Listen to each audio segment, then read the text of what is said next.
In the last 10 years, there's been some very interesting developments in evolutionary biology, neurocognitive science, child development research, and many other fields, which is beginning to challenge some of these long-held shibboleths that we've had about human nature and the meaning of the human journey. But there is another frame of reference emerging in the sciences, which is quite interesting. It really challenges these assumptions. And with that, the institutions that we have created based on those assumptions, our educational institutions, our business practices, our governing institutions, etc. Let me take you back to the early 1990s, sleepy little laboratory in Parma, Italy, and scientists had a MRI brain scanning machine on a macaque monkey as the macaque monkey was trying to open up a nut. They wanted to see how the neurons would light up. So the monkey's trying to open up the nut, the neurons light up, and just by serendipity, and this is how science sometimes happens, a human being walked into the laboratory. I don't know if it was by mistake, and he was hungry. He saw the nuts and opened up one of the nuts and tried to crack it open. The macaque monkey was totally shocked because who was this invader in his laboratory? And he didn't move. He just gazed at this human trying to open up the nut, just like he had done a few seconds earlier. And then the scientist looked on the MRI brain scanner. The same exact neurons were lighting up when he observed the human being opening the nut as when the monkey opened the nut. And the scientists had not a clue as to what this was. They thought the MRI machine had broken. They then began to put MRI brain scanning machines on other primates, especially chimpanzees with our big neocortex. Then they went to humans. And what they found over and over again is something called mirror neurons. And that is that we are apparently soft-wired, some of the primates, all humans. We suspect elephants. We're not sure about dolphins and dogs. We've just begun. But all humans are soft-wired with mirror neurons so that if I'm observing you, your anger, your frustration, your sense of rejection, your joy, whatever it is, and I can feel what you're doing, the same neurons will light up in me as if I'm having that experience myself. Now, this isn't all that unusual. We know if a spider goes up someone's arm and I'm observing it going up your arm, I'm going to get a creepy feeling. We take this for granted, but we are actually soft-wired to actually experience another's plight as if we are experiencing ourselves. But mirror neurons are just the beginning of a whole range of research going on in neuropsychology and brain research and in child development that suggests that we are actually soft-wired not for aggression and violence and self-interest and utilitarianism, that we are actually soft-wired for sociability, attachment, as John Bowlby might have said, affection, companionship, and that the first drive is the drive to actually belong. It's an empathic drive. What is empathy? It's very complicated. When little babies enter nursery and one baby cries, the other babies will cry in response. They just don't know why. That's empathic distress. It's built into their biology. Around 2.5 years of age, a child actually can begin to recognize himself in a mirror. That's when you begin to mature empathy as a cultural phenomenon. And that is once a toddler can identify themselves, then they know that if they're observing someone else have a feeling, they know that if they feel something, it's because they're feeling it because someone else has it. They're two separate beings. Selfhood goes together with empathic development. Increasing selfhood, increasing empathic development. Around 8 years of age, a child learns about birth and death. They learn where they came from, that they have a one and only life, that life is fragile and vulnerable, and one day they're going to die. That's the beginning of an existential trip. Because when a child learns about birth and death and they have a one and only life, they realize how fragile and vulnerable life is. It's very tough being alive on this planet, whether you're a human being or a fox navigating the forest.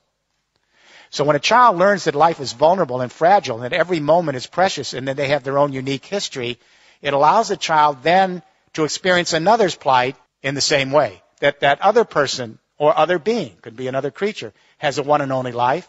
It's tough to be alive, and the odds are not always good. So if you think about the times that we've empathized with each other, our fellow creatures, it's always because we felt their struggle. We have the width of death in empathy and the celebration of life. And we show solidarity with our compassion. Empathy is the opposite of utopia. There is no empathy in heaven. I guarantee you, I'll tell you before you get there. There isn't any empathy in heaven because there's no mortality. There's no empathy in utopia because there is no suffering. Empathy is grounded in the acknowledgement of death and the celebration of life and rooting for each other to flourish and be. It's based on our frailties and our imperfections. So when we talk about building an empathic civilization, we're not talking about utopia. We're talking about the ability of human beings to show solidarity not only with each other, but our fellow creatures who have a one and only life on this little planet.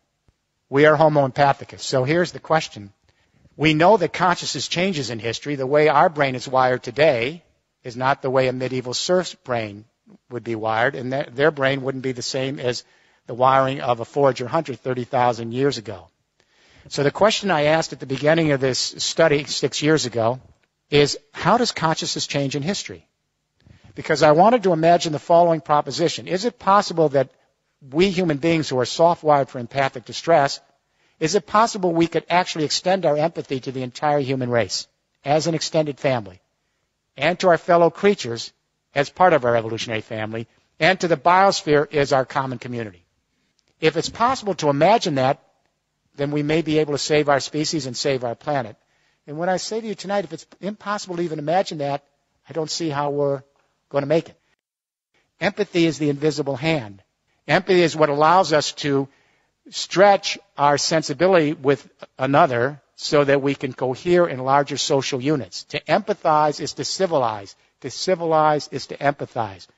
With forage or hunter societies, communication only extended to the local tribe and shouting distance. Everyone over in the next mountain was the alien other. So empathy only extended to blood ties.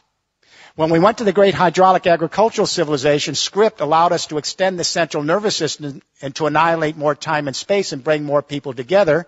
And the differentiation of skills and the increasing selfhood not only led to theological consciousness, but empathy now extended to a new fiction. And that is, instead of just associating with one's blood ties, we detribalized and began association based on religious ties. So a new fiction, Jews start to see all other Jews as extended family and empathize with Jews.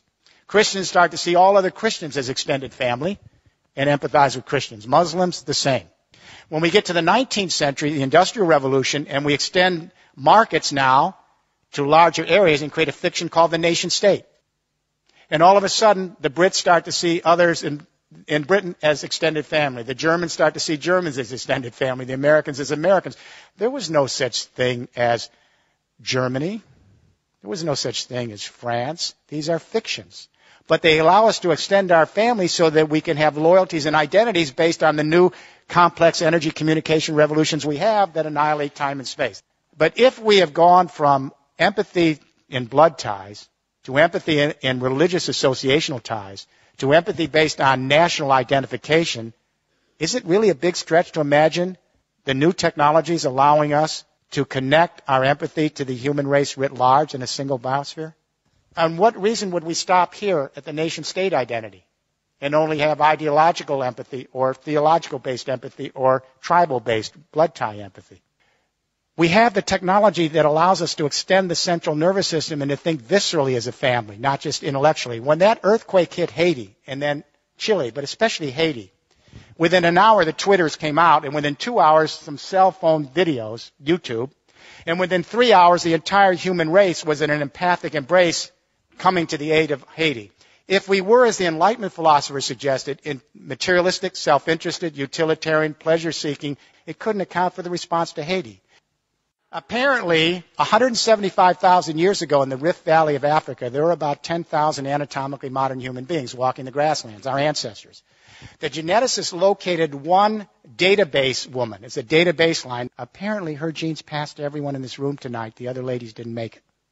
Gets even more strange. They located a single male. This is a database line for genetics. They call him the Y chromosome Adam. Apparently a fairly potent guy. His genes passed to everyone in this room. So here's the news. 6.8 billion people at various stages of consciousness, theological, ideological, psychological, dramaturgical. We're all fighting with each other with different ideas about the world, and guess what? We all came from two people. The Bible got this one right. We could have come from many, but the point is we have to begin thinking as an extended family. We have to broaden our sense of identity. We don't lose the old identities of nationhood and our religious identities and even our blood ties. But we extend our identity so we can think of the human race as our fellow sojourners and our other creatures here as part of our evolutionary family and the biosphere as our community. We have to rethink the human narrative. If we are truly homo empathicus, then we need to bring out that core nature. Because if it doesn't come out and it's repressed by our parenting, our educational system, our business practice and government, the secondary drives come. The narcissism, the materialism, the violence, the aggression. If we can have a global debate, let it start here from the British Royal Society for the Arts, which apparently you're doing, to begin rethinking human nature, to bring out our empathic sociability so that we can rethink the institutions of society and prepare the groundwork for an empathic civilization.